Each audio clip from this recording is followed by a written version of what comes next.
to our public participation on non-voting agenda items. Just to keep everyone fully informed, I have 18 speaker slips here, so if you have signed up to speak and you feel that your issues have been addressed by someone who has spoken before you, I think the board would be perfectly okay if you say that you're not going to take advantage of your time. However, please feel free to use your time if that is not the case. So again, I think as I started to say, Mr. Ballard and I did speak on the phone. We had a number of individuals who wanted to present. With him, we agreed that instead of chopping up their testimony, that we would allow them 20. Along with the ODE, and we were working on some of the problems we were having in our school districts. I'd like to introduce first Mr. Henry Patterson to kind of give us a point of reference on where we were first. Mr. Patterson. Thank you, Mr. Ballard, President Kohler, President McGuire, the rest of the State School Board. Just want to tell you a little about myself and about kind of get to the context of kind of what I bring to the table. My name is Henry Patterson, and I'm the father of, most importantly, 3 children who attend the Lorain City Schools. They've gone to Lorain City Schools from kindergarten through high school by choice. My family is fortunate enough that we had the option of going elsewhere. We've stayed. Actually, my oldest daughter, Sydney, hopefully will be graduating next Tuesday. She's a senior. I have a second daughter who is a sophomore at Lorain High as well, and I have an 8th grade daughter, Natalie, who is at General Johnny Wilson Middle School. My wife, Deborah, and I are both proud graduates of the Lorain City Schools. We went there from kindergarten through high school. 1993 graduates of Emerald King High School, which is no longer there, though the new Lorain High sits on the site, proudly. And I also want to share with you, though it might look a bit more polished today, that my wife and I both grew up in poverty in the 1980s in Lorain, in times when it's tougher, either the same. So we know firsthand what many of the families in Lorain are experiencing in the present times, which is in reality a major source of some of the challenges. Because of outstanding teachers that I had in Lorain City Schools, I had the opportunity to attend the University of Toledo, where I graduated with honors with a degree in political science. Following graduation, I had the opportunity and the honor to be selected as a LSC intern like Superintendent Maria did as well. And I did that in the late 90s here in Columbus. But following my time in Columbus, though I enjoyed my time around the State House, I returned back to the Lorain area where I worked actually for Lorain City Schools as an administrator for a college preparation program. When I came back, we started a family, earned my master's degree from Cleveland State University back in 2005 in public administration. I then went back again right afterwards and earned a law degree from Cleveland Marshall College in law in 2010. I've been practicing law for the last almost 10 years now in the city of Lorain. I also have the distinction of serving as a professor at Lorain County Community College for the past 13 years, and I teach political science there and enjoy that immensely.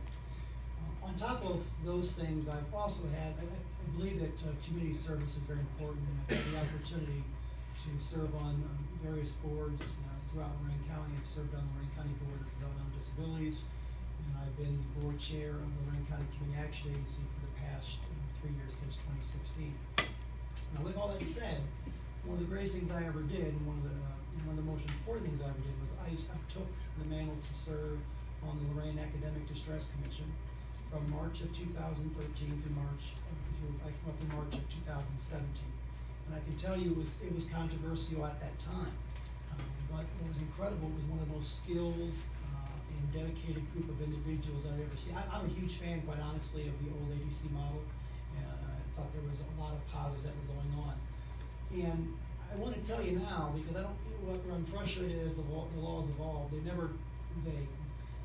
state school board, the General Assembly, etc., never took an opportunity to ask the members, the 5 of us that were there in Lorain, what was going on, what was working, what wasn't. So I'd like to give you kind of a glimpse into what I believe a functioning ADC worked or looked like, because it was happening. You should first of all realize that our ADC was fully engaged. We had an eye on oversight and a commitment to change. However, there has to be a realization that what happened in Lorain did not happen overnight. You can't place it on one teacher, one principal, one superintendent. The economic realities in Lorain didn't happen overnight, and we realized that, and so we realized that change was going to take time, and unfortunately, the time frames established by the law aren't realities on the ground. I think anybody would tell you that. I think they're very noble, and we worked as hard as we could, but turning a school district around in 4 or 5 years to the extent that it's just not possible. Nonetheless, our ADC, which met at a minimum every single month, we would review reams of data in advance of our meetings. We regularly toured all the buildings. We met with the staff. We reviewed data rooms that were set up in each of the buildings. This is a regular occurrence. And then our meetings, and I think today's your second day, I guess I gather now, of meetings.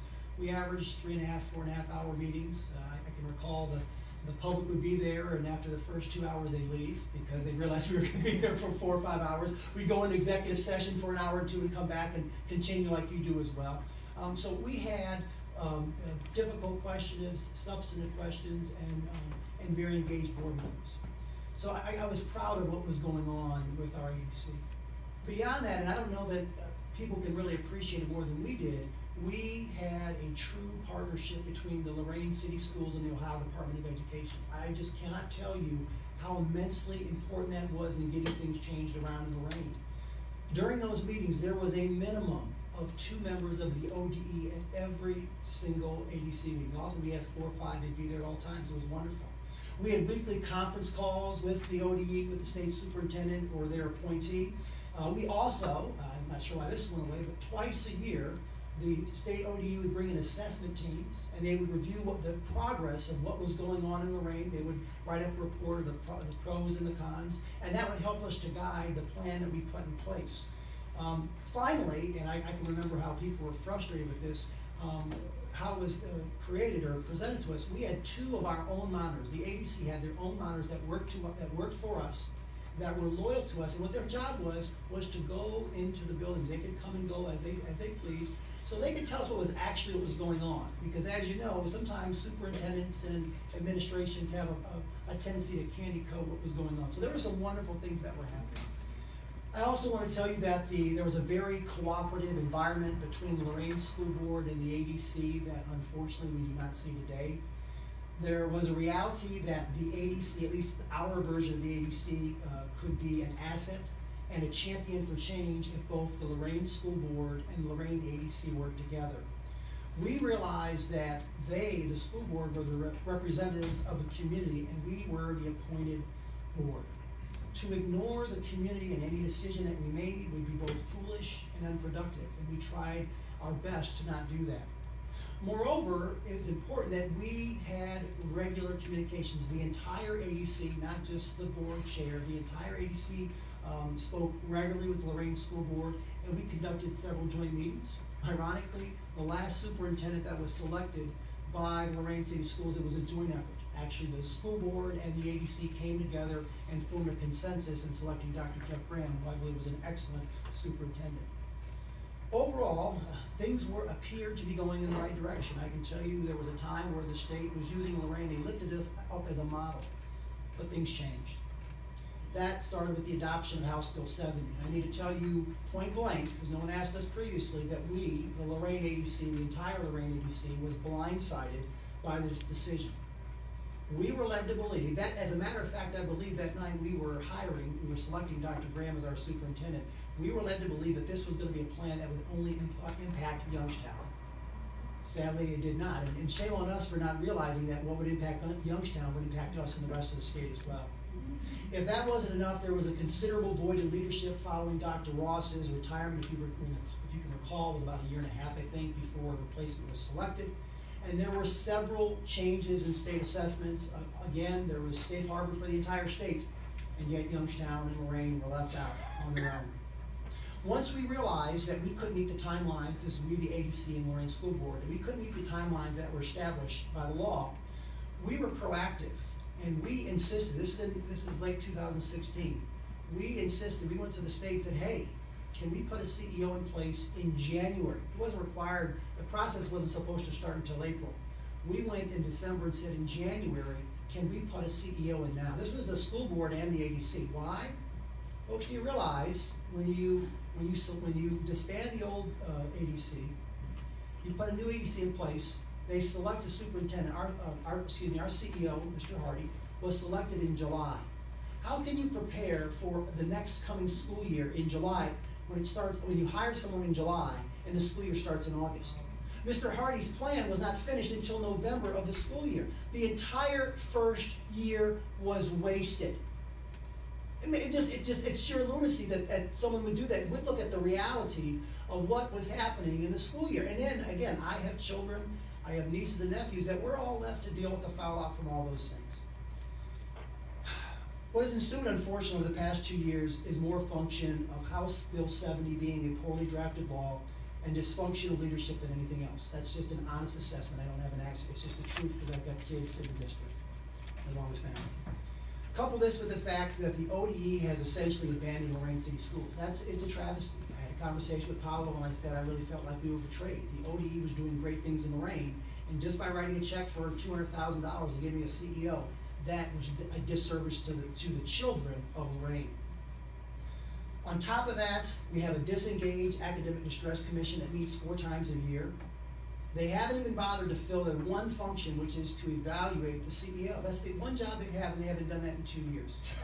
On top of that, we have a school board and a CEO that are just intransigent. Nothing is getting done, and who suffers?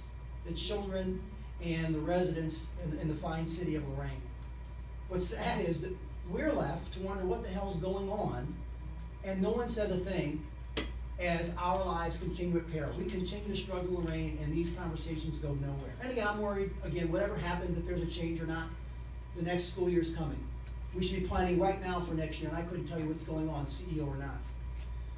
In closing, I truly pray that this board, the Ohio General Assembly, and the governor work to fix this model for districts in distress. We need help, folks. I'm not here to say we don't. We definitely do need help. And I believe, furthermore, that there was value in oversight by an academic distress commission, but I can tell you firsthand, on the ground, that this current disengaged, top-down, non-accountable model does not work, period. It does not work. The lack of local input or oversight has resulted in a model where there is no accountability of anyone and frustration abounds. In my opinion, the job is too big for one person to be the CEO, and the community is left to pay the tab without any accountability. In closing, I'm not here to tell you what the answer is, but I can tell you that the current model is not working. Moreover, our students and families, many of whom are already struggling economically, continue to be held hostage by a bad law and poor leadership. Please help us get this fixed. Thank you. And I think toward the end of my comments, if we have any time left, we will be available for questions and answers. But a lot of the questions that are asked by me is, if the process goes away tomorrow, what will you all do? And Mr. DeMaria and I were in a exchange, an email, and he says I would be very interested to hear the plan. So with that, it sent me to work, and we came up as an entire board with what we're considering the Lorain plan, and that's what we've left with you all today. I'm going to walk through it. I'll walk through it as quickly as I possibly can, but I do want you to know that there is a community working together, and we're also even working with some of the other districts on what next. So if you would indulge me and allow me to read the plan for you real quick. For the introduction, Lorain City Schools has experienced the most traumatic and unparalleled challenge to the tenets of public education in the history of our city. The appointment by the Ohio Department of Education of the Ohio Academic Distress Commission and the Chief Executive Officer has resulted in lower test scores, less transparency, little to no accountability, and the creation of a culture of distrust, dysfunction, and organizational chaos. The Lorain Board of Education takes full responsibility for the condition of our district, and we desire to take full responsibility to ensure that our school system is transformed, reorganized, restructured, framed to ensure that our school system, ensure that every student and family connected to our schools have every opportunity to be successful. It is clear that the Academic Distress Commission formula has failed. The elected board members of the Lorain City School assumes responsibility for the education of our children and families. We understand we must improve and we must be held accountable to provide a framework for our success in the implementation of a transformation and accountability system that improves scores and thereby saving the lives of our children. And the purpose of this document is the entire elected board members of Lorain City Schools accept full responsibility for our students' achievement, leadership and management of our district, and implementation of a transformation of accountability system that improves opportunities for our students and families. This document, the Lorain City Schools, the Transformation Accountability Plan, outlines the key components and tenets of our approach to leading our schools. The elected Board of Education members in Lorain understand the general commitment of the Ohio legislators' desire to come up with an accountability plan for our school district that do not perform at a certain level, but the ADC plan has failed. The elected school board members of Lorain will hold each other accountable for results. The purpose of this document is to provide the students and parents in our community, including our faith-based business foundation, philanthropic communities, Governor Mike DeWine, the State Superintendent of Public Instruction, board members of the Ohio Department of Education, state elected officials, and all others interested parties. Lorain Plan. The elected board members of Lorain City School take full responsibility for the academic success of our district, and though a collaborative partnership with the executive identified to lead the schools, fully commit to significant school improvement, accountability by faculty and staff members, and complete and open transparency with all internal and external stakeholders. We believe, as a duly elected member of the community, it is our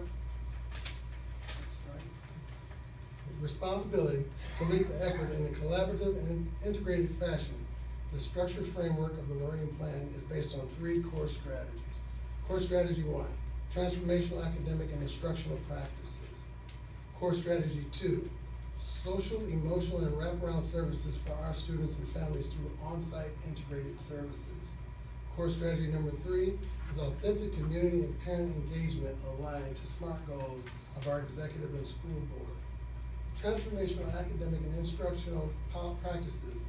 Our Board of Education is fully committed to transformational and academic and instructional practices. We acknowledge that instructional practices in our past have not been sufficient enough to advance every student at a level that will allow them to compete in a global competitive market. As a result, the Board of Education will ensure the transformational and innovative instructional practices are implemented. We will embrace a continuous improvement model that will demand and require alignment with all district programs and purchases. We will insist that instructional leaders are not just managers. Additionally, we will require a collaborative, data-driven culture where all decisions are made through a systematic and quantifiable manner that will lead to success for all of our students. Finally, we will ensure that technology and the capacity of our students and families to embrace a 21st century transformational and STEM-based approach to college and career readiness is not only recommended but required. In order for the Lorain City Schools to truly become a transformed district, everyone must be held accountable, starting with members of the Board of Education. Social, emotional, and wraparound services for students and families through on-site integrated services. Lorain City Schools is typical of most urban school districts in America.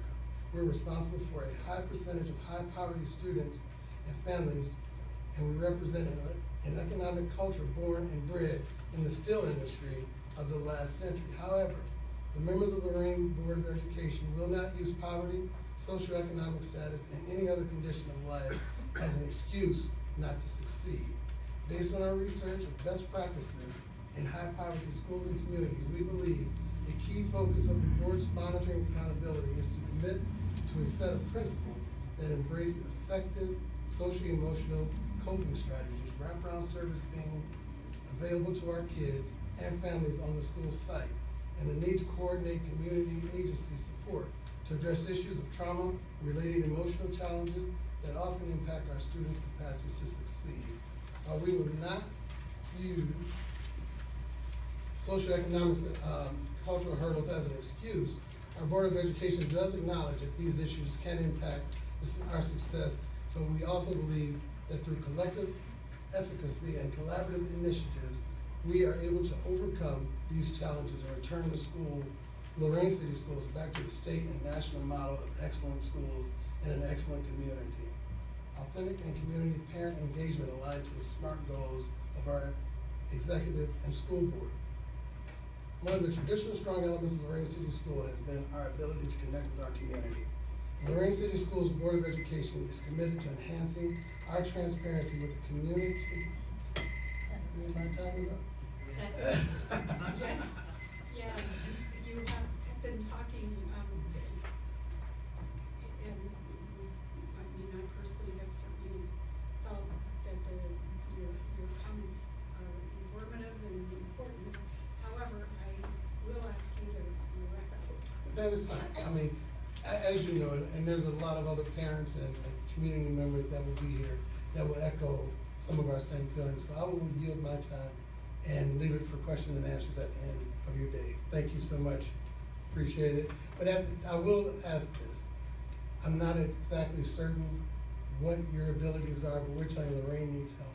And if there's any way you guys can relieve our pressures of what's going on in Lorain, we know something is getting ready to change with what's going on in the House bills and those things, but our CEO and our model is still causing us a lot of money and a lot of harm.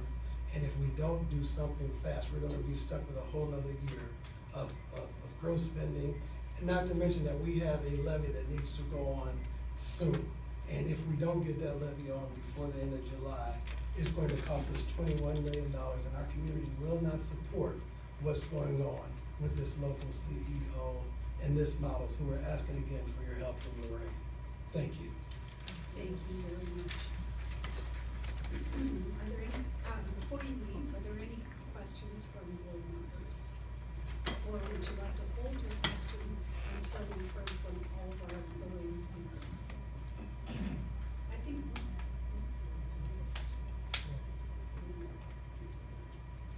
Okay. No let's- questions? No questions at this time. Let's hold our questions.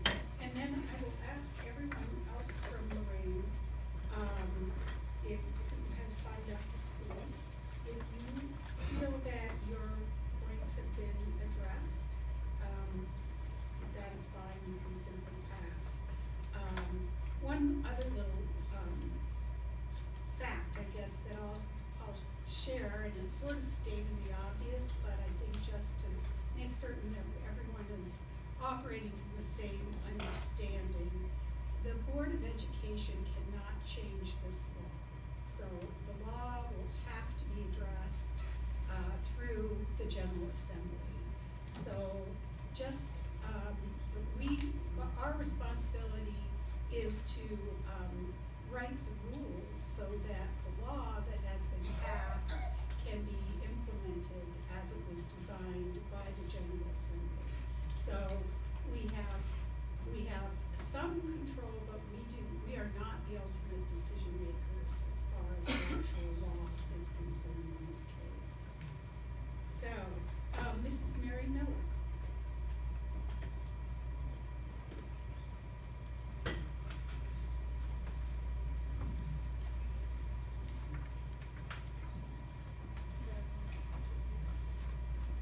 Good afternoon, everyone. Yes, I'm Mary Miller. I'm a parent of a third grader and a kindergartner in Lorain City Schools.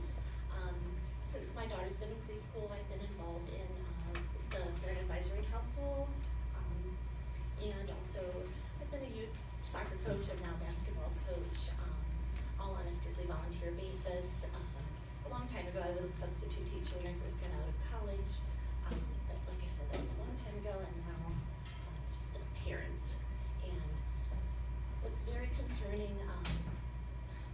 beyond the way the law was passed, beyond the way the CEO was selected, the way the Academic Distress Commission runs, beyond that, it really kind of just started falling apart this fall. There was just a lot of changes that were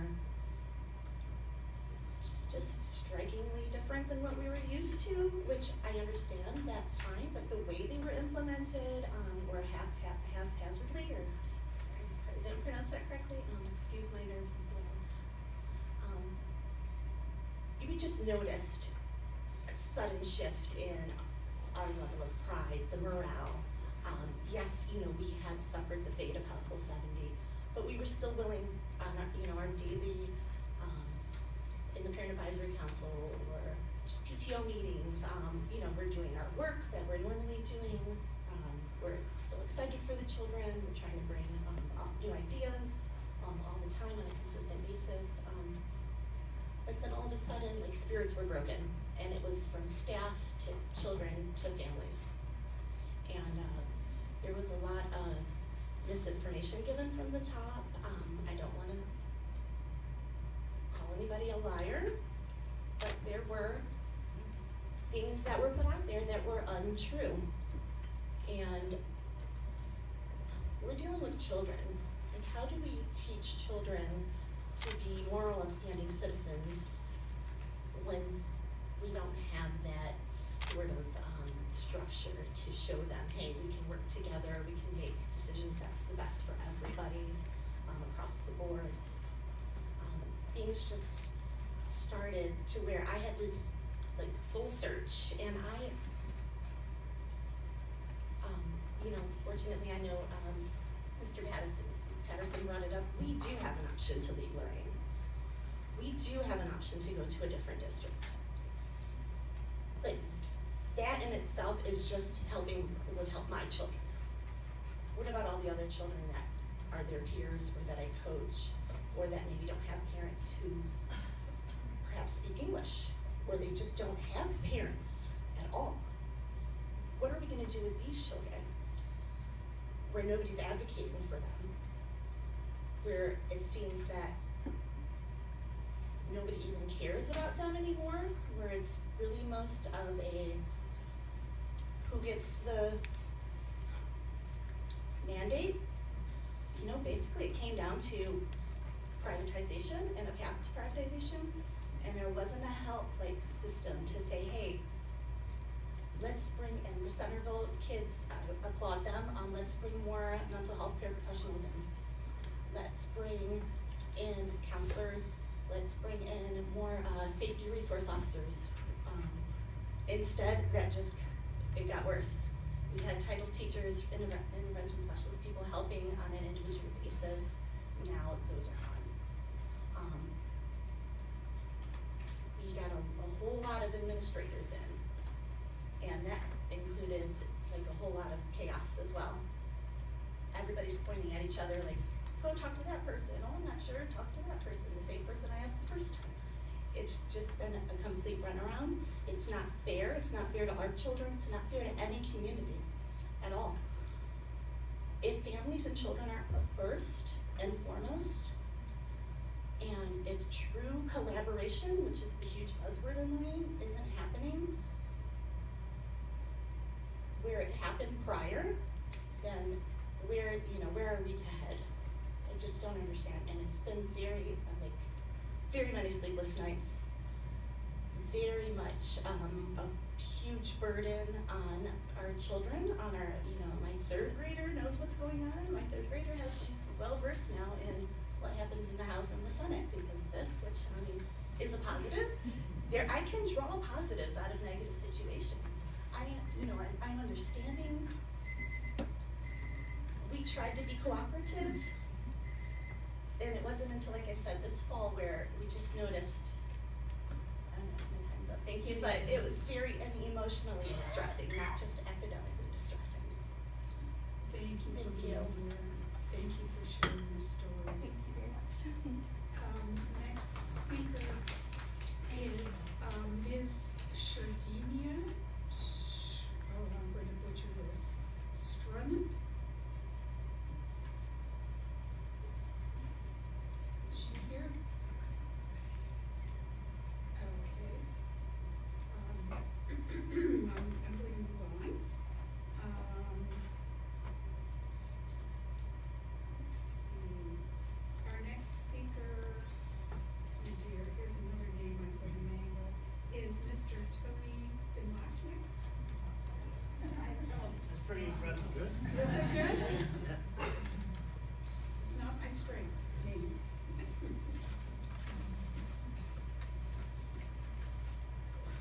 Good afternoon. First, let me thank you for the opportunity of being here and speaking to all of you, and thank you for what you guys do. I am the current Vice President of the Lorain Board of Education. I'm in my final year of my third term there. And back before I got on that Board of Ed, back in 2006, 2007, Lorain City Schools was in fiscal distress, I would say. They just got done laying off 400 and some employees. They cut several programs, athletics, and crushed the opportunities of many of our students. And I stood in my first Board of Education meeting for the first time, and at that time the Board of Education was throwing their hands up and they were alarmed. They had no idea that this was coming, that these cuts were happening, that these 400 plus employees were being laid off. And I thought to myself, as an educator, I taught middle school at that time, and I currently teach at Lorain County Community College, and I have 3 beautiful children that I insist attend Lorain City Schools. And I thought to myself, how could you not know? The community, we elected you to know what was going on, and for you not to know that 400 plus employees were being laid off, teachers, staff, custodians, it bothered me. So I did, actually my father told me to stop complaining about it and go do something about it. So I did. I went and took petitions out and I ran for Board of Ed. And unfortunately for me, I won the election. I say that jokingly. We have a very engaged and a very strong Board of Education, and I've proudly served that board. And during that time, back in 2008, that was a time of probably the lowest time I've ever seen in Lorain City Schools up until now and under House Bill 70. Again, I'm not going to be redundant and bore you with all of the things that are going on in Lorain City Schools, as I'm sure you've heard many of those, and I'm certain that many of you have received my emails and some of my colleagues' emails, and if you know anything about me, I'm very open, honest, and direct. But I'm also very passionate about what we do and why we do it, and it's about the children of, in our case, the city of Lorain, and also our colleagues in Youngstown and East Cleveland, and many of those that are going to follow under this bill. And I do know, I'm optimistic that something is going to change. But I'm here today, again, I had a lot of things I was going to say, but again, I think some of my colleagues did an amazing job of talking about what we think needs to happen. And I do understand that you guys you can't change the law. And when we came into House Bill 70, we knew we couldn't change the law. And as you heard from Mr. Patterson and Mr. Ballard, that we embraced House Bill 70 and we made the changes that in our communication with Ohio Department of Education that we thought was necessary to make. We took language out of House Bill 70 and put it in our academic district plan, and it didn't help. So what I do know is that you guys do have the authority. You have been elected, you've been appointed to hold our Department of Education accountable, and those folks that see this. We're not asking you to change the law. What we're asking you to do is take a look at the authority that some of your folks that report to you have in making sure that we are looking out for the best interests of every child in the state of Ohio in our public education system.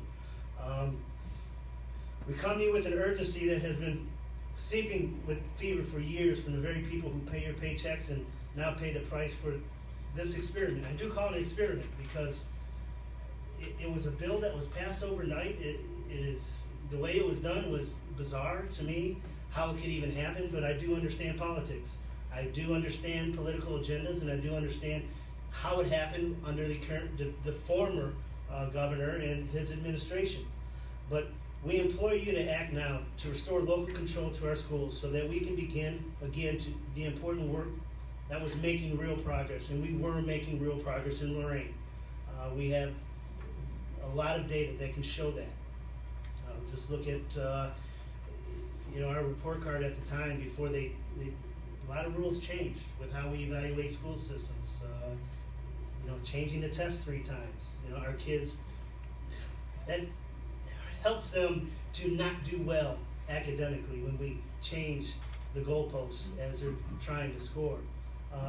We ask you to act now so that the many contracts currently in motion for the 1920 school year can be avoided and our community can be released from the millions of dollars being committed to cause more harm in our school district. We need your help to repair the damage. We have a plan, we know it works, and we ask the Board of Education to please insert your authority. Work with the superintendent and his staff and give us the supports we need to fix this problem that we have under House Bill 70. But we need it now. And I promised myself I wasn't going to hear that alarm, so I apologize for that. We just need some help in Lorain. We really do. So does Youngstown and East Cleveland, and this got to get fixed. Children are at risk. Thank you. Thank you. Our next speaker is Mr. Jay Pickering.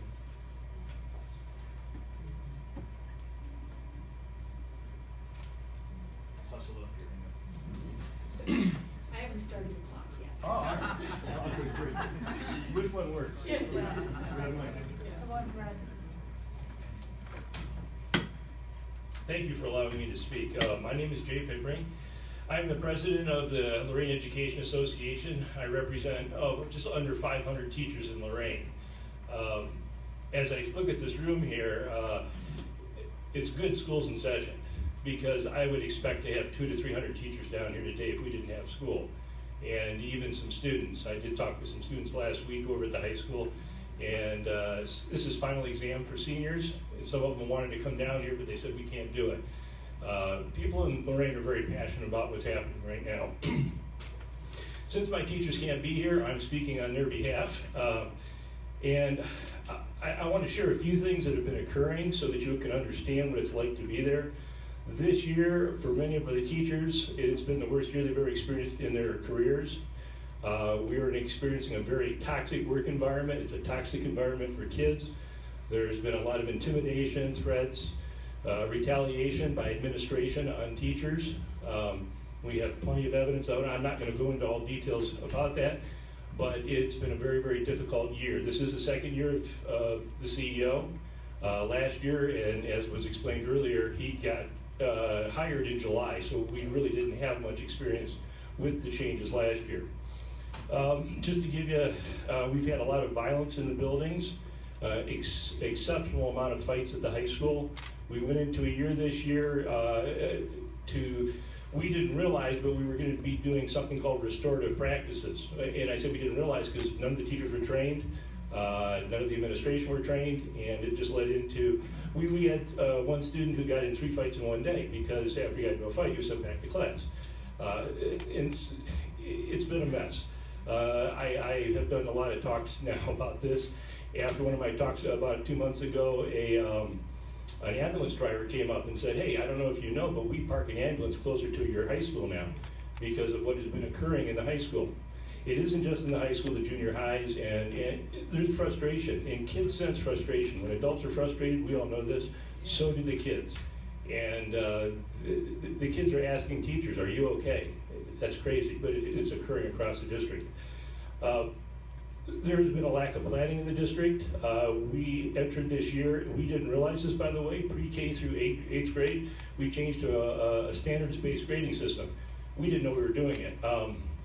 4 weeks into the year, the teachers were instructed to erase the grades of a little over 4,000 students, 350 teachers, because the grading system wasn't prepared for interim reports. Because, I think some of the parents can speak to this, they don't understand the grading system either. It went from a letter grade system to a numbering system. We reduced the number of teaching days this year. 2 years ago, we had 176 days we taught kids. This year, we had 169.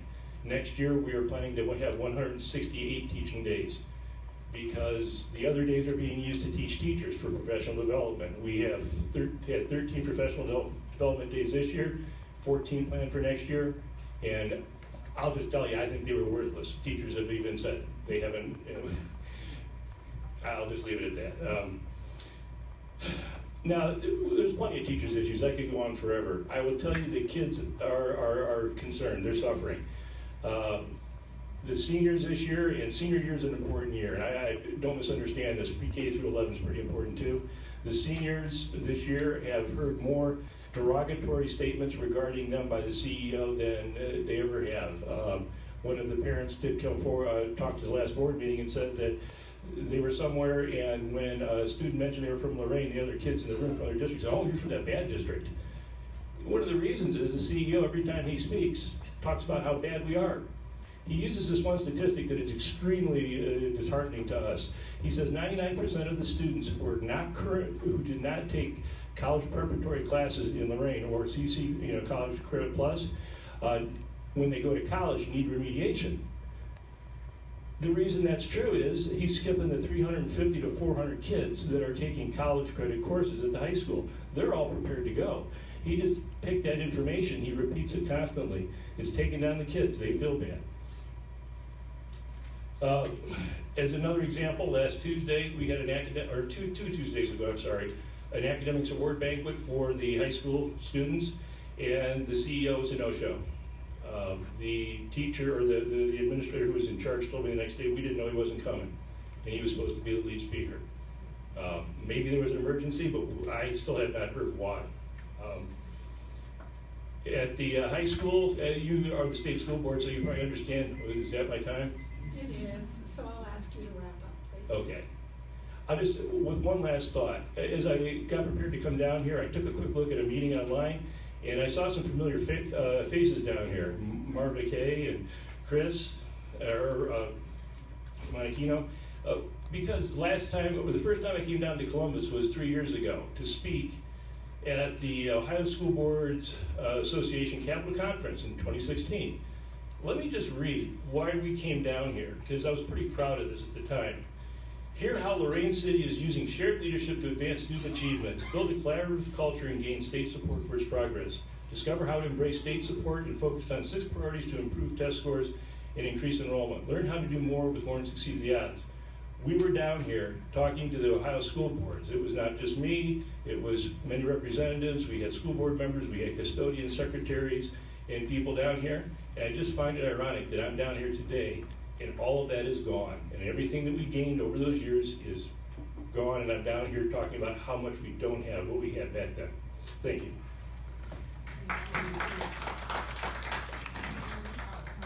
Courtney Nazario. I'm sorry. Courtney Nazario. Sorry about that. I have 5 girls, 4 in school. 7th grade, 5th grade, 3rd grade, and then pre-K. It's been a terrible year. I'm just gonna highlight a couple things. We could talk for days. We'll start with the unqualified administrators. I believe he hired 30 extra administrators this year, our CEO. 15 of them have at least 15, maybe 17, have temporary certificates. So they are not licensed principals. They do not have administrator license. Just a couple things. Last night, my 5th grader brought home a permission slip for a field trip today. After I called yesterday morning to ask why a permission slip was not brought home, they were going to a middle school. It's gonna go home today, miscommunication. An inhaler was given to a student that was having, they weren't sure, he couldn't breathe, was having a hard time breathing. She said, go get that inhaler from Johnny over there and take a puff or 2 from it. That should help you. Ambulance had to come because the student then passed out. It was not his medication. Info is never sent home. We never know when an award ceremony is. We never know when a concert is. Nothing is sent home. I have asked numerous times to please get a newsletter. Nothing has been. Previous years, I've got a newsletter at the beginning of every month so I can write in my calendar. When you have 4 kids, I need to write things down as to when things are. The administrators, when he said that the kids are told they're in a failing school, the administrator of the junior high numerous times has told my daughter and the other kids that they're failing. That they only 1% of the school, they were told, passed the English state test last year. So these kids are being told that they're failing. how that can be okay and nothing is being done. Title I, going back to these 1% of students that they were told failed, they took away all the Title I teachers. So we now have an intervention block the last 20 to 30 minutes of every day. The art teacher, the band director, gym teachers in some schools are teaching these kids writing. So we have kids who can't write, they're struggling writing, but we're having the art teacher. They didn't go to school to teach writing, they taught art. We're having them teach our kids instead of a title teacher who can go in and help the most struggling kids that we need.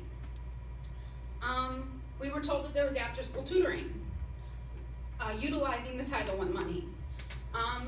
At one of my daughter's school, tutoring was offered for 3rd grade for about 6 weeks, after school and before school. It is known in our district, we can't get parents to come to anything after school or before school.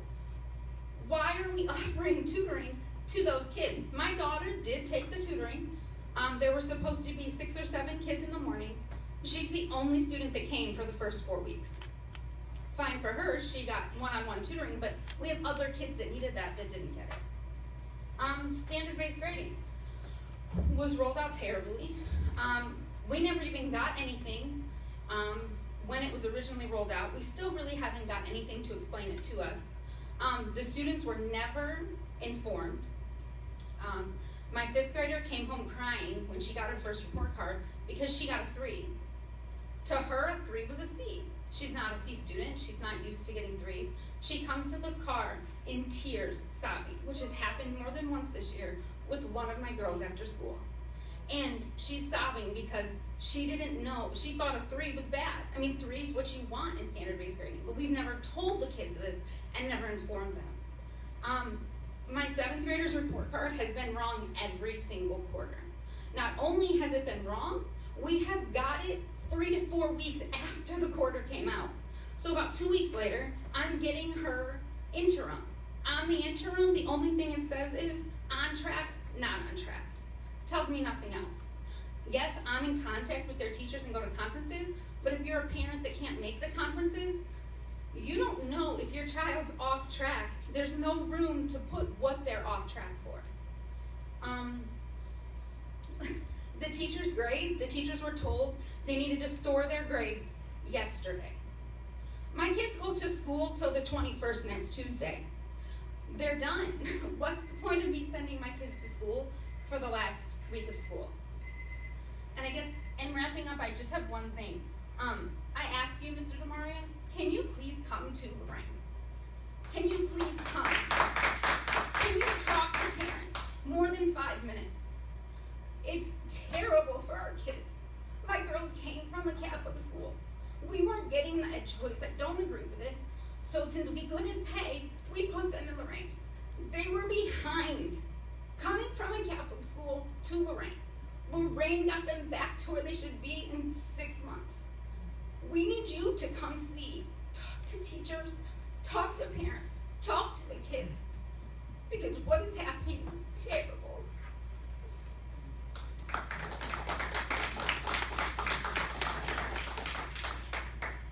Thank you for sharing with us. Our next speaker is Mrs. Summer Harvey.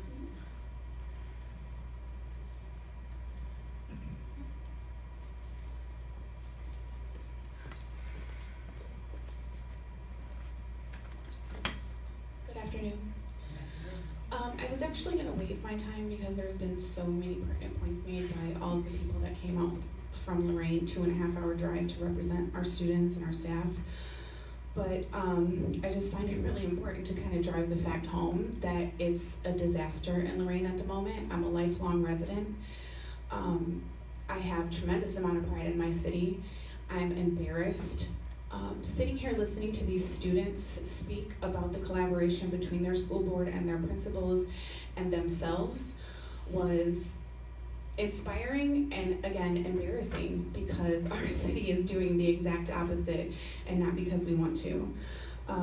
The CEO, from a public records request that I want to thank Barbie Washington for making, We were made aware of an email that was sent to Mr. Sampson, the new chair of the Academic Distress Commission, and only two of the other members of the Academic Distress Commission, and I can only assume that's because the other 2 members do not support Hardy.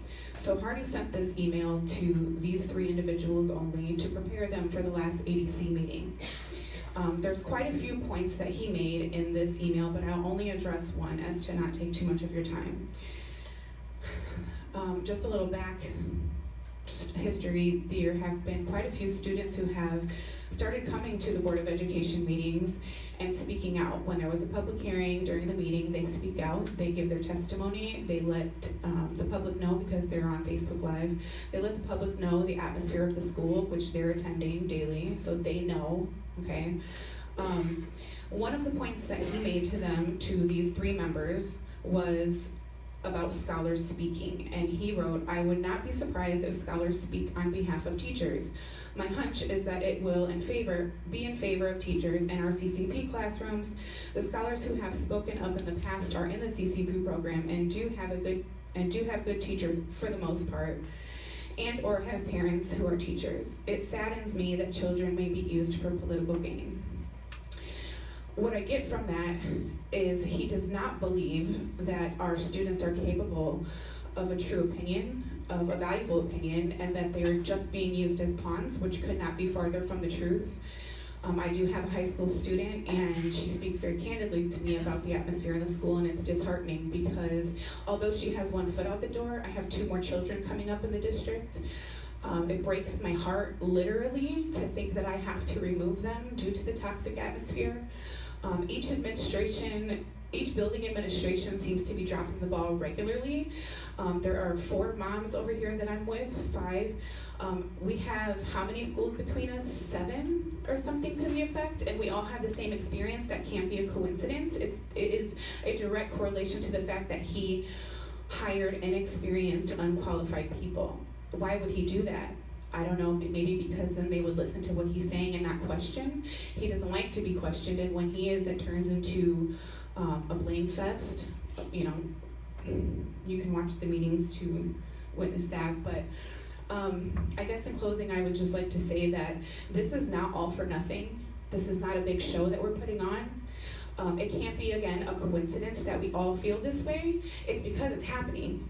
And I know that Mr. Hardy would like to lead you to believe, Mr. DeMaria, if it's okay if I address him through the chair, that it is a big show and it's a big ploy to get him out, but it's not. This is our reality.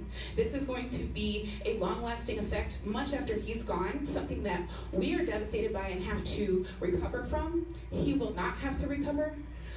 So I please pray and I hope and I plead that you consider our testimony first and foremost, and more truthfully than you do the person whose job is at risk. Thank you. Thank you very much. Mrs. Barbie Washington.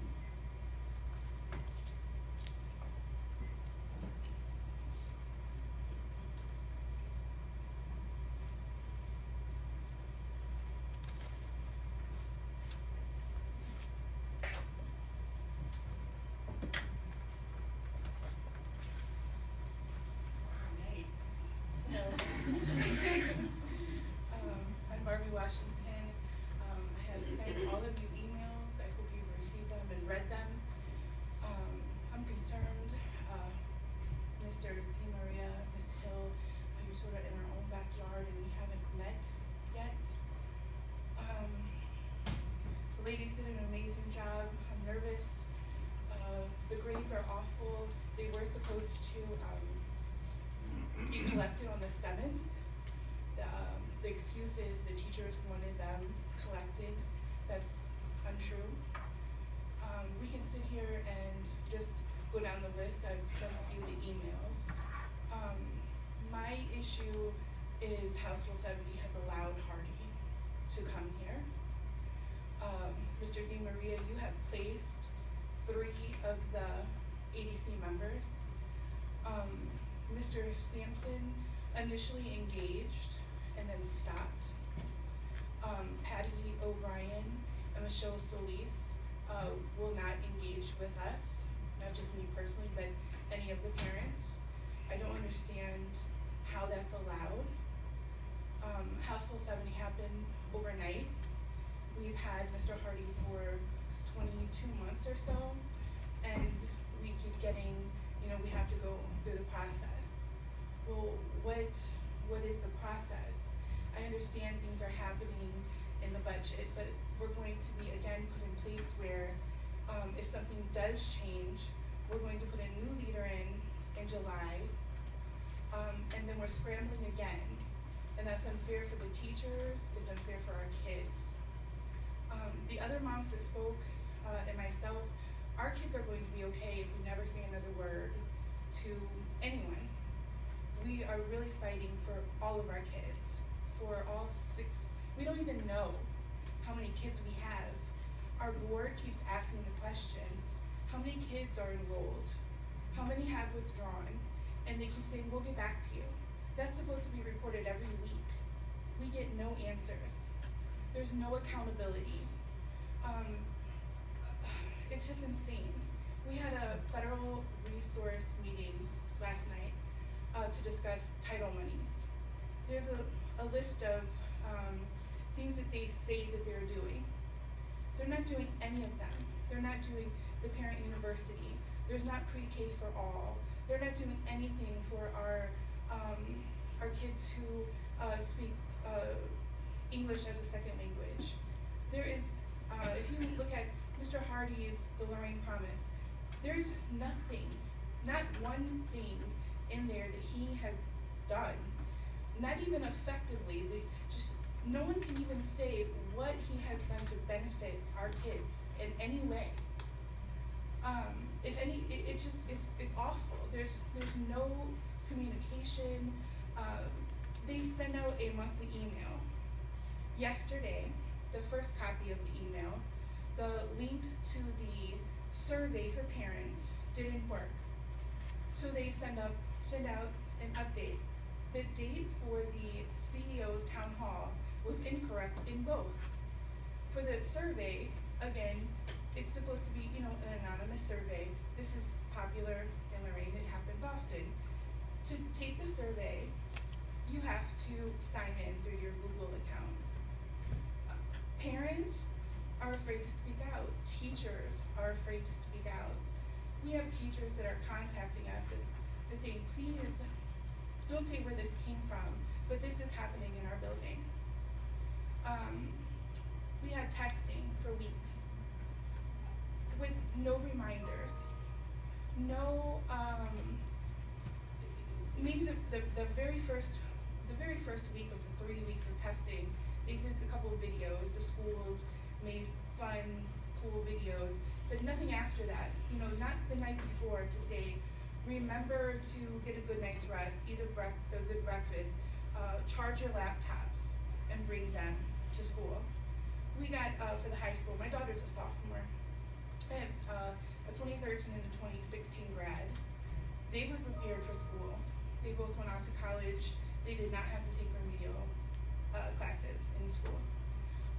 The night before one of the tests, we got a phone call, automated phone call from one of the principals that said, do not come to school with do-rags and slides. I text the executive director of the high school, I'll wrap up. I text him and I said, can you please send out a text reminding the kids to prepare for testing tomorrow?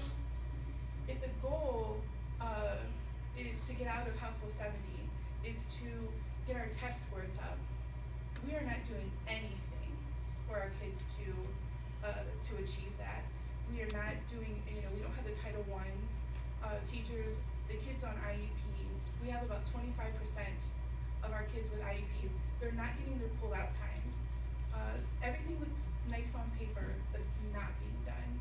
And I ask you to encourage the senators to fix this. I ask you, Mr. Maria, to please change our chief and to do it now. We don't have time to wait. Thank you. Thank you very much. Thank you very much. Mr. Steve Kopp? Coffin. I'm sorry? You're good, Coffin. Kopp.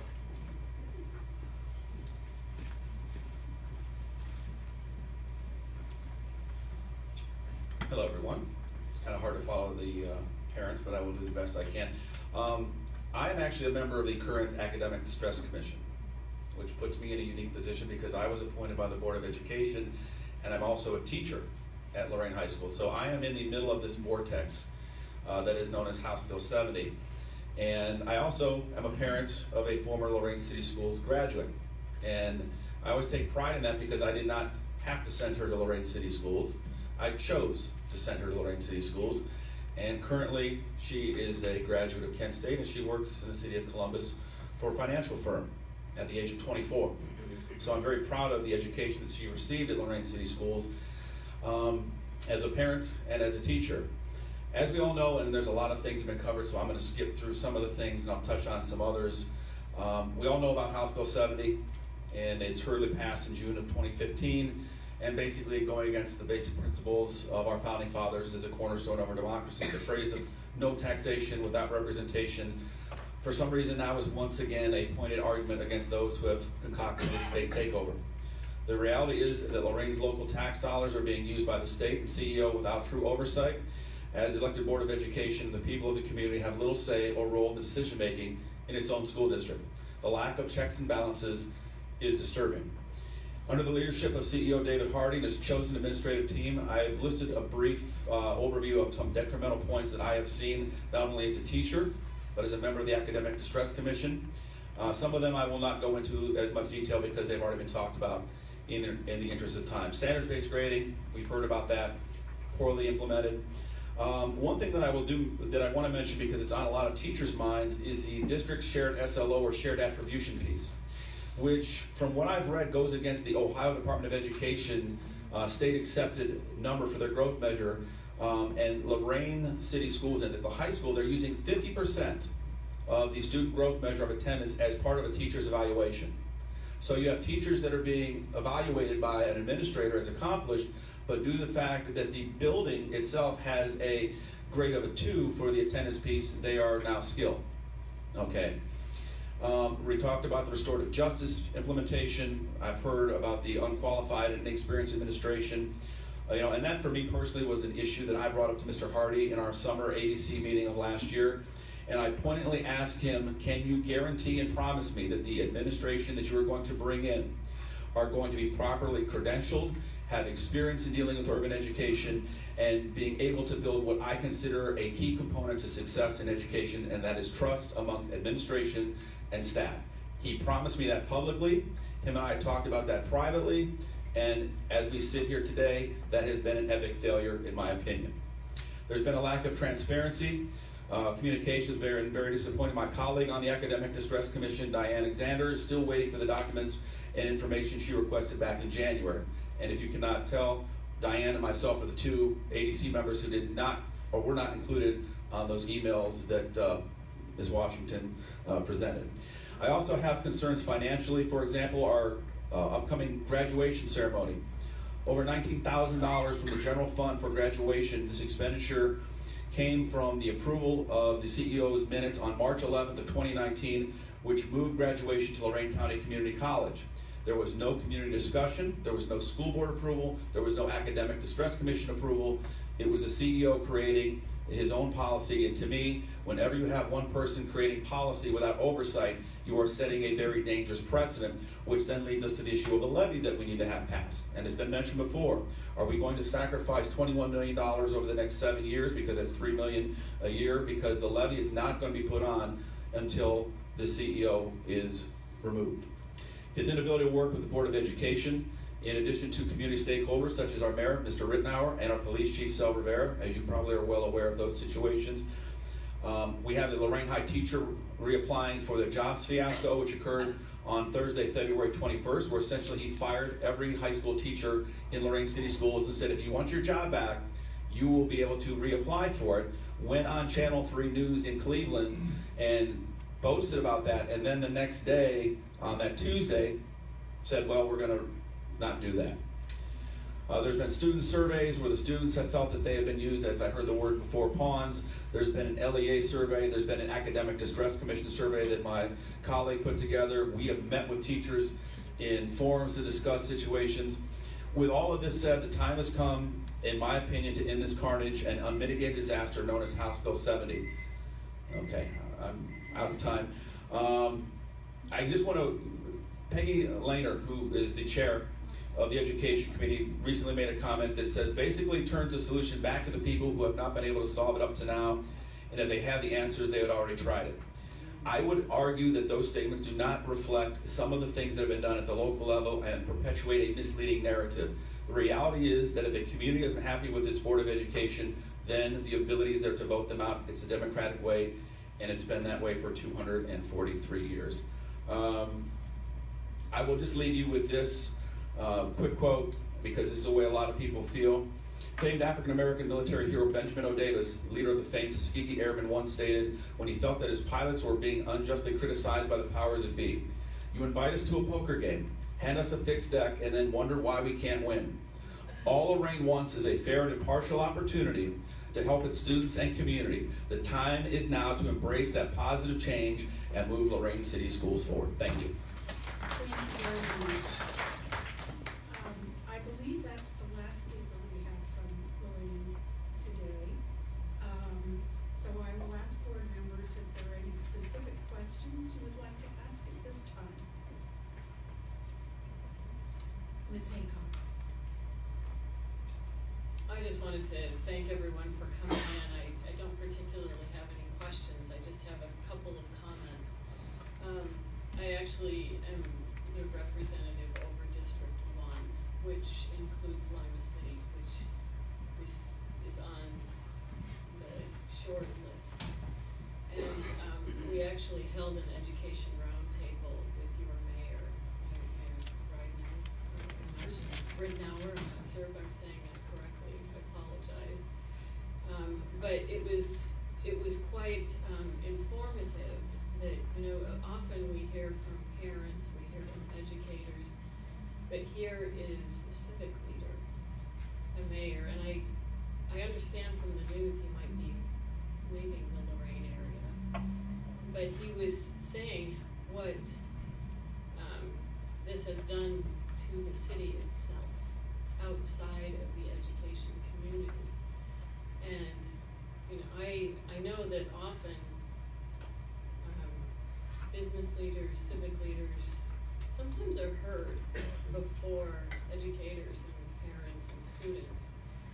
But I think that voice needs to be heard, and one of the concerns from the roundtable discussion is, what is this doing for the economy of the state of Ohio? I mean, this is, I'm very, very concerned about the students, certainly. I'm concerned about the parents. I'm concerned about the chaos that is happening in not just Lorain, but really concerned about the scars that it will leave in the state of Ohio, more generally with economic development, which you can't unravel all of this. It's all interconnected. And so I think that this is an important message, and I'm not sure if my comments were appropriate, but it was certainly on my mind since I sat in a meeting with the mayor of Lorain just a week ago. And so I just wanted to thank you for coming. I think the legislators, the legislature are hearing some of that, and hopefully a good solution can be found before more school districts in the state are feeling the detrimental effects that those that already have so far. Thanks for coming. Thank you. Ms. Woods?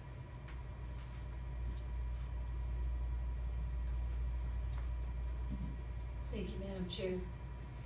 And I think everyone that's come out today has speak to us. It's a message that we really needed to hear. But I especially want to thank the moms that came and testified, because I know how uncomfortable it is, and I appreciate your bravery for coming up and speaking out. Because I too am just a mom. I just kind of wanted to hear as well on the board. And I just want to say that Merle and I have been outspoken quite early on this. You know, we came in at the same time, and it was difficult watching the train wreck happening, but we couldn't stop. And, you know, we're quite aware. And I have a couple questions for Paula. Paula, in our capacity, and in your capacity, is there anything we can do to help relieve some of the stress? Is there anything we could, do we have the authority to remove? Certainly, I think we're motivated to make some requests to, you know, House and so forth, and a lot of us have been busy talking to our reps and senators. So, you know, what can we do? What can we tell our folks here that can relieve some of the distress that's going on? Madam Chair, Ms. Woods, I appreciate the question.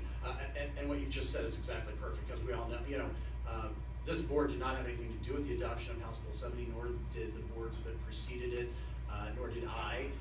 You know that I've been on record recommending a variety of changes. Many are in alignment with some of the comments both made by Mr. Patterson, as well as some of the ideas in the Lorain plan, which again, I salute the district for taking that proactive step to begin to think about what comes after current House Bill 70. So again, we're continuing our advocacy in the interest, and I think everybody understands that in the next several weeks there'll be a likely resolution to this issue that will chart a path forward, and that's the best strategy is to continue that advocacy work and then prepare to, you know, make an orderly transition based on whatever the changes are that come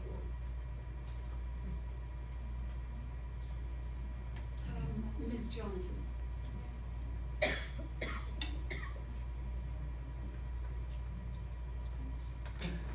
Thank you, Madam President. I want to say thank you to the members of the Lorain community. And I want to echo what Board Member Woods said. It takes courage. It takes courage to come and tell your story. And it breaks my heart. Those of you who know me know that I taught for a long time in Cleveland. And so I know how important it is to have a community that works together. And as has been said, House Bill 70 has torn the Lorain community apart. And it's just, it's terrible. It's terrible.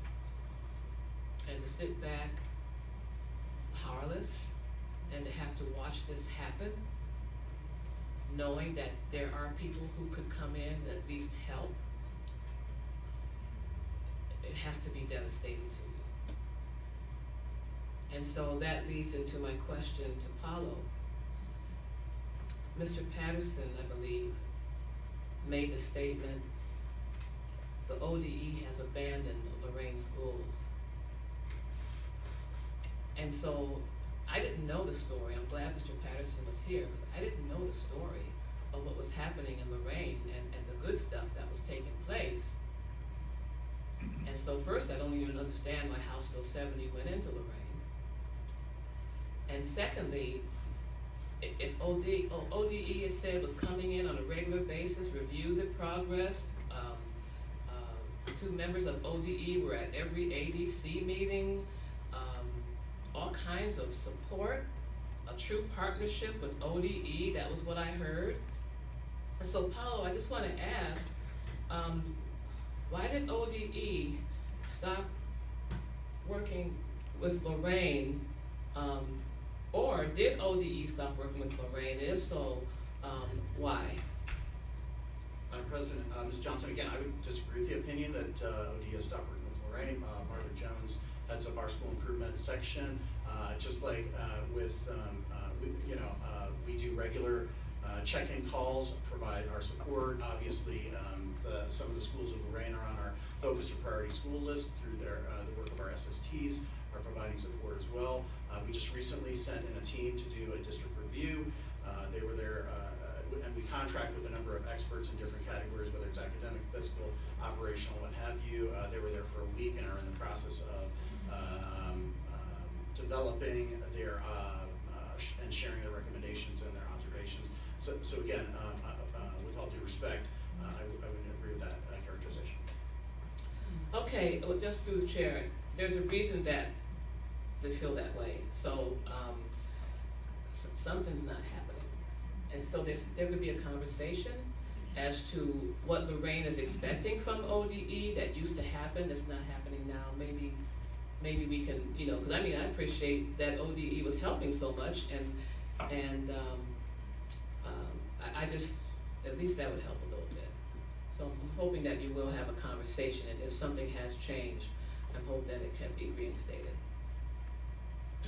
Madam Chair, Mr. Johnson, I agree with you. I think part of the problem, again, is that the structure of, you know, one of the fundamental flaws of House Bill 70 is it drives this wedge in between the sitting board, right, and the CEO. So whereas we might be in contact with the CEO and his or whomever's team, the board may not necessarily see that in any kind of direct way.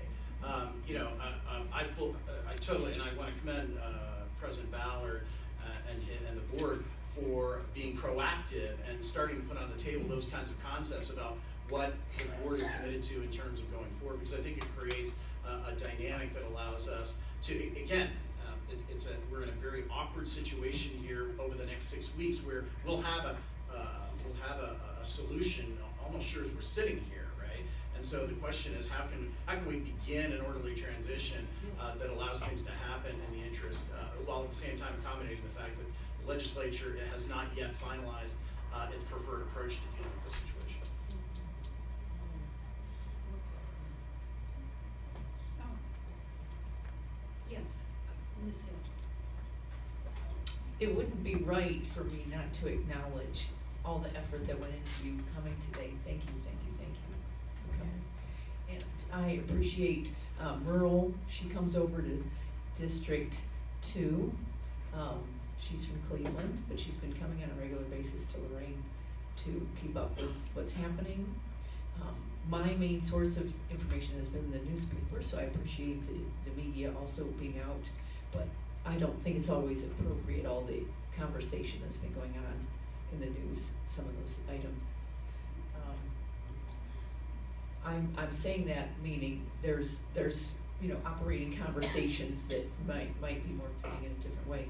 But I am open and available and all ears, and I have time, and I appreciate the meetings I've already had with Mr. Ballard, Mr. Cawthon, and I've met with the Joe Miller and both of the Mannings. So I'm trying to I started on the board on January 1st, so I haven't experienced everything that you have, but I want you to know that I'm here, and you have my numbers, and stay in contact. Thank you. Just again, on behalf of the board, we really appreciate you coming and telling your story from your heart. I was told that you were people of passion, but I also think you're people of tremendous heart. You care deeply about your children, your schools, your community. I don't think you're going to find any fans of House Bill 70 sitting around this table here. I think what you have done is awakened us to the possibility that there may be more that we can do to support you. And so we please reach out to those of us sitting here around the table. We're happy to go with you in meetings to talk to your state representatives, the senator. Please keep us in the loop. And I'm going to let Mr. Ballard have just a quick last word.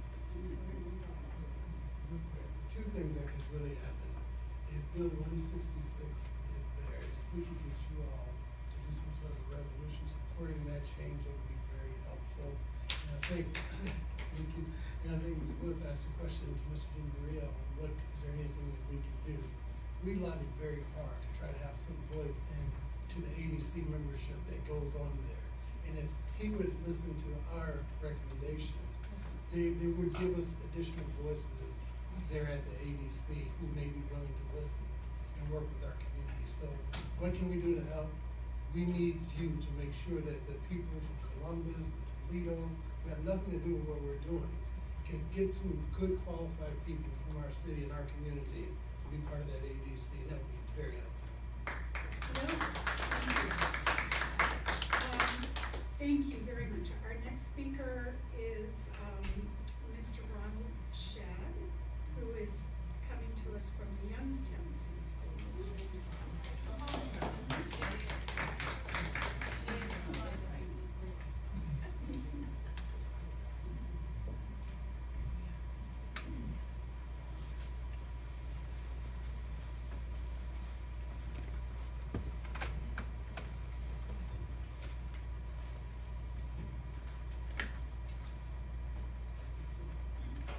Good afternoon and thank you. It's a pleasure to be here today and to talk to you about the issues that are going on in Youngstown. Before we get started, I would like to thank Ms. Merrill Johnson, because she did come to Youngstown a few times and had conversations with us about what was going on there. She got to see some of the conversation firsthand and have conversation with not only board members but other stakeholders that were interested in rejuvenation of our district. The other thing I'd like to say is that successes like Centerville don't happen under an academic distress commission, and they don't happen under a CEO. They just don't. In Youngstown prior, we had students on our board, and our CEO got rid of those students. And just to tell you this too, no academic distress commission is ever a good idea in my opinion, just because first of all, they're not created with the majority of the citizens involved in that structure. And those decisions become unilateral ones that don't include the community's input. HB 70 was built upon 84 secret meetings from people who had no skin in the game in Youngstown with the students as they did the surrounding community. One of those people being Jim Tressel that was involved in that piece. The other thing that I would like to bring about an ADC was prior to HB 70 coming into play, we had an academic distress commission there. Our superintendent, Dr. Connie Hawthorne, resigned. Upon that, our distress commission would not allow us to do our own search for our next superintendent. They picked two people for us to choose between. So there's no control, there's no partnership, it doesn't work. It's another form of unilateral control. It doesn't include the community or any other positive stakeholders that are involved in the community. Now, to give you an idea of what we had in Youngstown prior to HB 70. Prior to HB 70, our Youngstown Early College program got a B on the state report card. Our third grade literacy was ranked a B. We had increased graduation rates. We established STEM discovery schools and visual performing art programs and made technological upgrades. Our Cheney High School received an award from Apple for their performance, and all students there received iPads for that program. We were not a perfect district, but we were working our way towards academic excellence. We were right-sizing our district by eliminating non-essential administrative staff. And we are doing so while being fiscally sound. We had a budget of $23 million prior to HB 70. Under HB 70, during HB 70, and this is why I believe that no academic distress commissions aren't the answer. During HB 70, $13 million less was spent in the classroom. If we have an academic problem, how do you justify spending $13 million less in the classroom? And how do you have oversight that allows that to happen? An estimated $3.5 million was spent in legal fees by our CEO. $3.5 million in 2 years. To give you an idea of that, first of all, he had 2 law firms. I don't know what that's for, but he had 2. To give you an idea of the magnitude of that spending, the year we sued the state, we began our lawsuit with the state, and we handled all of our legal fees that year. We spent $155,000 for all of our expenses. But our CEO racked up an estimated $3.5 million in legal fees in 2 years. That's not money in the classroom. He hired 32 executive positions at $100,000 plus salaries with all the perks, bills and whistles, some of which those people didn't have the credentials to be in their positions. But again, I remind you, we were right-sizing our district, and he added 32 executive positions. How is that good for education? How does that meet the problem where the students are having academic problems? How does that increase the classroom? It doesn't, but it was allowed to happen, and we had an ADC in place. We also, during that time, our district fell pretty much in all the areas. We done worse on our state report card. Certain programs were taken away from our students. We had a reduction in our foreign arts. We had a reduction, in our foreign language. We had a reduction in our fine arts, our band programs, and our STEM programs. We actually had a 3D printing program where students got paid like $13 an hour to develop 3D printing models, and that program was eliminated. How is that good for education, especially when we're looking at 21st century skills to make our students more employable? Thank you very much. Okay, I get to wrap up. Okay. All right, what I will say about this is HB 154 allows our district to have a resurgence of programs and approaches that work for academic achievement while having a sustainable design. Essentially giving Youngstown City School District a way to repair the academic and fiscal damage that occurred under HB 70. So we really want you to support the HB 154 program, and we desperately ask you to eliminate the Academic Distress Commission. Thank you. Thank you very much. Mrs. Brenda Kimball.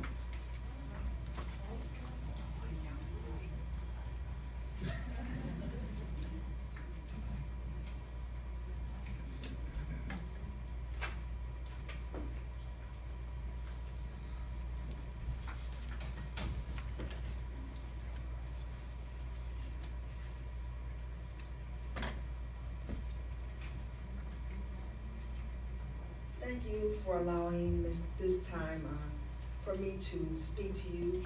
5 minutes is not nearly enough, so you're gonna have to follow me like a fast traveling train to keep up with what I have to say. And I also wanna thank Ms. Merle because she didn't represent our district, but she was always there for us, and we appreciate her support so much. I just wanna start off by talking, I'm Brenda Kimball, I'm president of the Youngstown City School Board of Education in Youngstown, Ohio.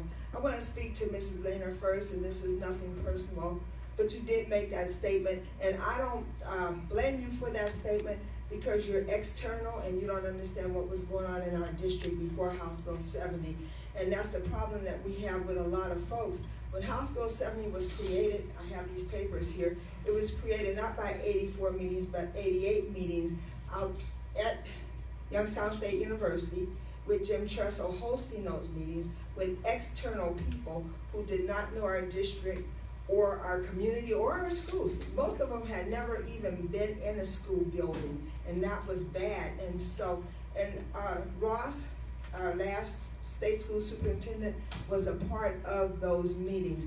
Now, I just wanna, Mr. Paulo, I wanna say to you that I'm sorry that you didn't come to our school district.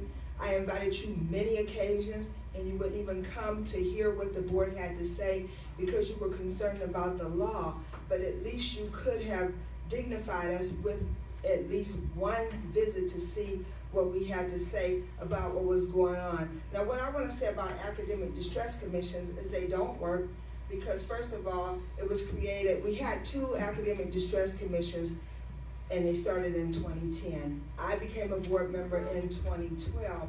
On the second commission that we had a Mr. Mike Garvey, who was the owner of M7 Technologies, okay? He was a part of our commission. But while he was a part of the commission, supposed to be helping our district move forward, he was also a part of House Bill 70, creating this law. So you can't be in 2 places. You can't be on one side and the other side. That was very disappointing. So that's why commissions aren't good. Also, we have right now on our commission that we have now is Mr. Nick Santucci. Nick Santucci was actually hired to collect the data to create House Bill 70, and now he sits on our commission appointed by the state. How is that? At this point right now, he's creating a financial committee that we need, but he's using or attempting to use two people who are attached to contracts in our school district. You never bring in a contracted person to be a part of your finance committee. This is why how ADCs don't work. They just don't work. And I just want to say that under these ADCs, anytime the board, because we've had 3, the board wanted to make a decision because we saw that certain programs were not working, they were not moving our district forward, and we came to bat and we wanted to change it. These ADCs tied our hands and told us, you can't approve anything over $5,000 without us. So therefore, we were not allowed to bring in programs and remove programs that we knew were not working. So ADCs just don't work. Now, to my understanding, there has been meetings this week that include external people once again. Jim Tressel. None of the board members from Lorain, Youngstown, or East Cleveland have been invited to these meetings. Nobody from the community. Jim Tressel runs Youngstown State University, not Youngstown City Schools. I would just ask that you would please respect the board members. I mean, we work for nothing. We're not here because we get paid. Okay, we don't even get gas money for these trips that we make. So you know we have to be dedicated and we truly care. So I would just ask that the Senate would include us in these meetings that they're having to see, you know, what our thoughts are, how we can make things work. We're also going to be a part of Mark's plan. We're going to tweak it to the Youngstown City Schools. So we have been working. We've been working together, as a matter of fact, since House Bill 70 came down. But more than that, Youngstown City Schools had did a lot of work in that district to move our children forward. And when House Bill 70 came down the tubes overnight, it was all destroyed. Our programs are gone. Our children have nothing to look forward to. Our principals cannot control the buildings. The buildings are out of hand. I watched a kindergartner get beat up and choked by a 4th grader because the principals are afraid to discipline because our CEO has taken that authority away from them. Thank you. Thank you. Ms. Kimball, I just want to make sure, I'm not Senator Leonard's. Oh, I'm sorry. No, that's okay. You're sitting over there. You were sitting in the seat. That's true. You're right. Yeah. I kind Don't of wish sit I was in here, there. so- You gotta watch where you sit and watch the spot.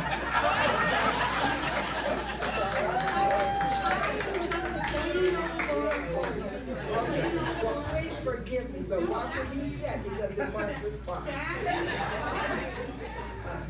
But yeah, thank you for your time. I just ask that you please support House Bill 154 because at this time, it is exactly what Youngstown City School District needs. It allows us to work with each building and those children and the problems that they have or the challenges that they have. And it will also allow us to move our programs back that were working for our children that have been removed by our CEO because we've lost 2 years. We have lost 2 years, and if you care about children, if you honestly care about children, no matter what seat they sat in, you will help us move House Bill 154. And I know that you don't do that voting, but you have some influences here. And I think you should use your influence very quickly because we're going to lose our children, and that's not fair. That's what education is supposed to be about, children. Thank you. Thanks so much. 5 minutes is just not enough time. Our next speaker is from East Cleveland Schools, Dr. Mary E. Rice. Oh, okay. I know you guys will complain about that, right? Here we come. Here we come, y'all.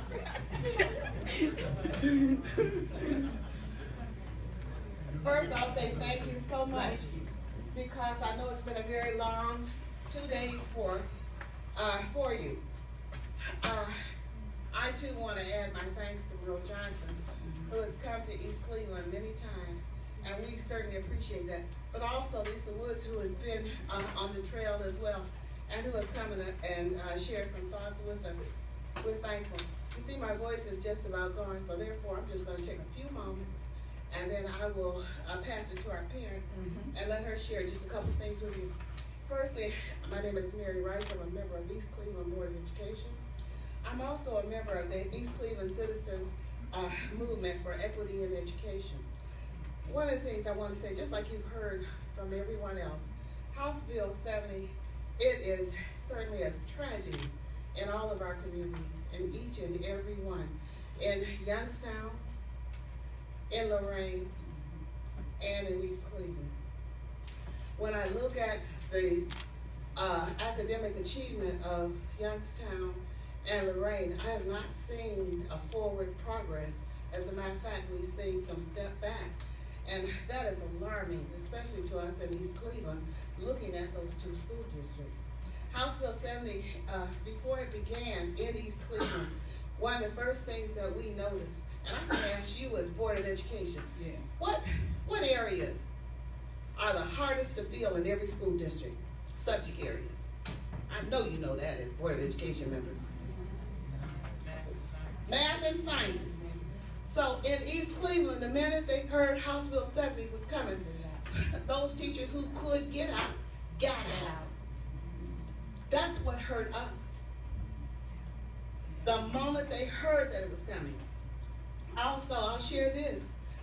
Do you know what parents saying some of the teachers leave like that? What do you think some of the parents are doing? First thing, that those that could get out, got out. That's before it even moved in. And let me just share just another thing with you. Aside from the fact that it has taken our constitutional rights away from us, the right to choose, the right to elect the people who serve that district. It's just a flawed system all the way around. The problems are just titanic in Youngstown and in Lorain. But our system is still flawed with an ADC. Now let me share this with you. If you mean for it to have community, and you mean to work with the community, the second meeting of our ADC, guess what they did? They took it out of East Cleveland and moved it 12 miles away at Tri-C. So what did we do? Remember, for those of you that don't remember, in the 60s, there was something called Freedom Riders, and everybody got together and rode where they had to go. So that's what we did. 2 or 3 o'clock in the morning, I was on the phone, calling people, asking them, hey, can you put our car so that we can pick these people up and get them down here so that they can see? The second meeting of the East Cleveland ADC, that's what happened. And then lastly, I agree, we do need a comprehensive plan in East Cleveland to make sure that our children achieve. It's as simple as that. We need that. Lastly, and then I'm going to move on over to her. Lastly, when you look at our children and what is happening within the community, what happened in the schools, how can you support House Bill 70? As you said, Ms. Kohler, no one in this room does, so we're preaching to the choir. That's why I'm going to stop, just let our parents say a couple words, and hopefully I've communicated to you what is happening to us in East Cleveland. Thank you for letting us come and speak. See if your mic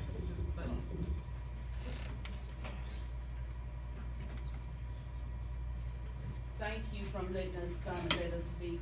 Everybody is hurt behind this. And I know that we all can feel the pain that's in this room. I am a parent and I'm a grandparent and I'm also a citizen of the children, the parents that go to school, the teachers.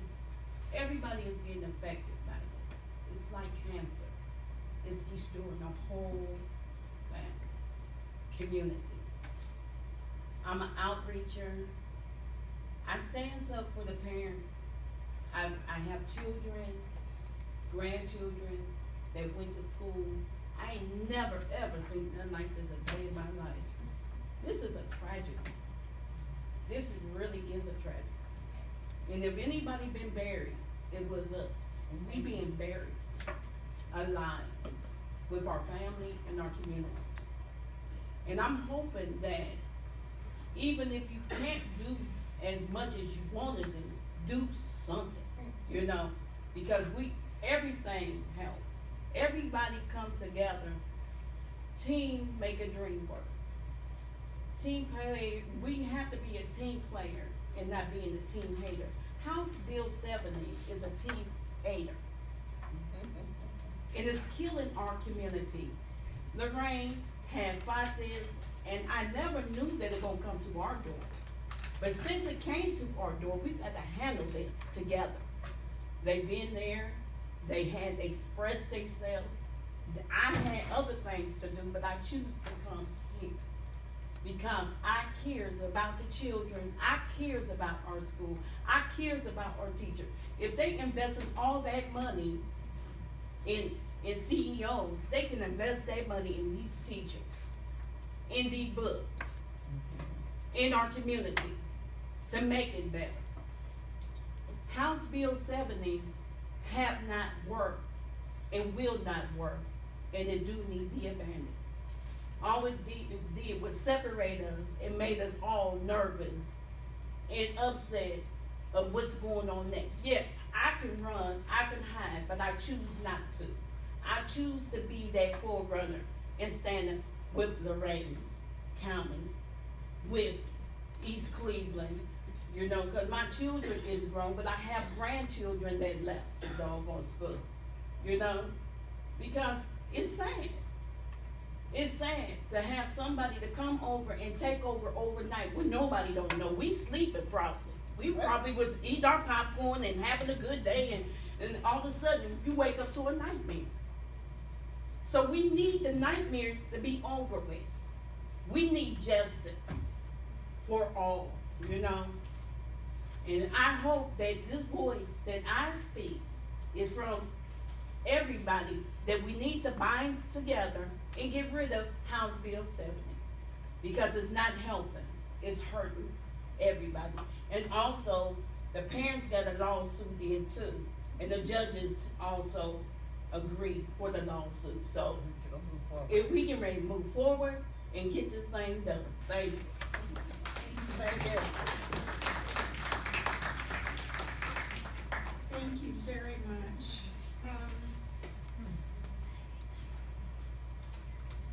Our next speaker today is Dr. Eugene Sanders.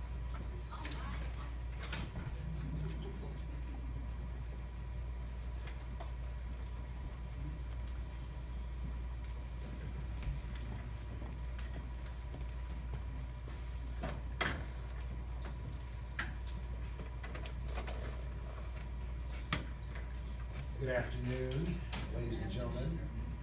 My name is Eugene Sanders, and for the last 39 years, I have been a teacher, high school principal, attending professor of education at Bowling Green State University, superintendent in Toledo Public Schools, CEO for the Cleveland Metropolitan School District, and for the last 7 years, I've been the superintendent and CEO for the Sandusky City Schools. Within the last year, I've had the opportunity to serve as the president of the Ohio Mid-Size Urban Districts Leadership Collaborative. It's a group of about 20 districts ranging in student population from about 1,000 to about 5,000. And it's a combination of superintendents and teacher union presidents focusing on working with districts similar to East Cleveland, Lorain, and Youngstown, and we've been working with them over the last several months from an academic point of view, trying to come up with recommendations and suggestions to improve student performance. I am probably the only person here today that comes from a district that is not in academic distress, and I actually have I'm coming with some suggestions and recommendations on how we might move forward, certainly post ADC, on some strategies and approaches that can help not just with these districts but other districts that are scheduled. There's about a dozen additional districts that are scheduled to go into ADC this fall, and hopefully we can avert all of that. My recommendation today essentially is that we need to have a integrated approach to student achievement. And I've made a recommendation in the past to say superintendent, that superintendents who are working in districts that have similar demographics to Lorain, Youngstown, and East Cleveland should be appointed to the ADC boards as a way to help monitor, to help influence, and to help guide the work of that district. And I understand that the ADC membership, I'm not exactly sure what all the criteria might be, but I would certainly recommend as we go forward that we include individuals who have worked and are having successful experiences within these districts that can help with improvement. I would also like to report out that a couple of weeks back, we had a meeting at the Lorain County Community College with the 3 districts that are here today represented, and our organization had the opportunity to help facilitate the meeting. And I think one of the outcomes of the 3.5-hour meeting was, one, the ADC model does not work. As a former professor at BGSU in school administration and leadership, research has concluded that state-run school districts have not been effective anywhere in the United States of America. Yes. The only place you could argue that it was somewhat successful might be the New Orleans example, but that was a case in which a flood literally destroyed the entire city. And a charter school / state takeover design was implemented, and after a few years went back to the regular Board of Education. So one conclusion is pretty clear: the ADC model does not work. What we need is a combination of strategies. I think House Bill 166 clearly moves us in that direction. And I disagree that the State Board of Education can't do anything over the next 6 weeks. I think you can send a very strong message to the desperate people in Lorain, Ohio, 30 minutes from my hometown in Sandusky. The things I've heard today is just criminal. The things that are occurring in these communities are just wrong. It's an injustice. And this Board of Education has an opportunity and a responsibility, a moral and ethical one, to at least speak out with a loud voice that we find this unacceptable, that it's wrong, that it's inappropriate, that it should be ended.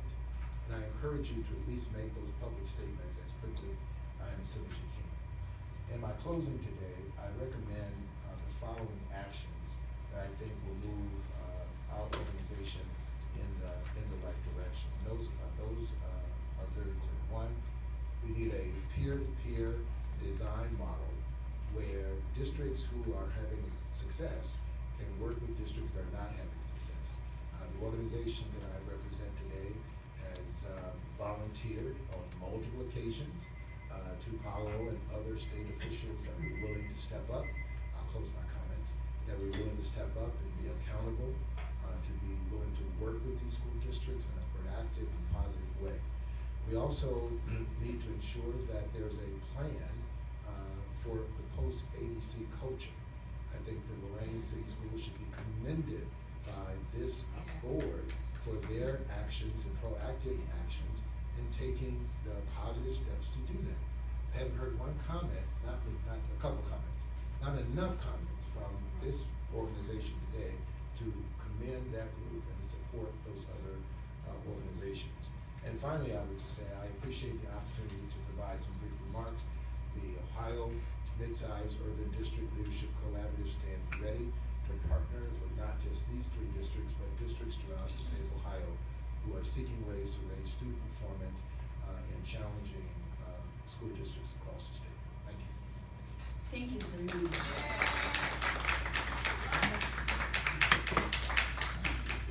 And I believe that concludes our testimony related to House Bill 70 for today. Moving on to another topic, Ms. Melanie Hunt is here to discuss